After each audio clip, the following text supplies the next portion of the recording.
host Nelson with Cascade Sports. We're here with the head coach from Noster. Hey, Coach, tell our audience a little bit about yourself and your team. My name is Buford. I'm coach of the Noster Hoosiers. We basically work out at Whiteman Air Force Base is where we're out of. The kids wanted something to do during the summer. They quit playing baseball, so we started a team, started traveling, and we're going to tournaments. Right. Hey, Coach, I thought you looked familiar. I knew that we had covered Noster last year right at the end of the season, right, and we put a couple of your games up. How long you been coaching?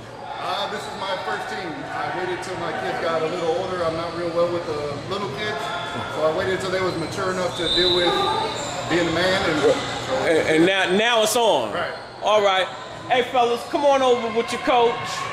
Let's go, let's go. We're on camera. All right, fellas. Who do we have in the house? Noster! Who do we have in the house? Noster! All right, that's what I'm talking about. Go out and get that win.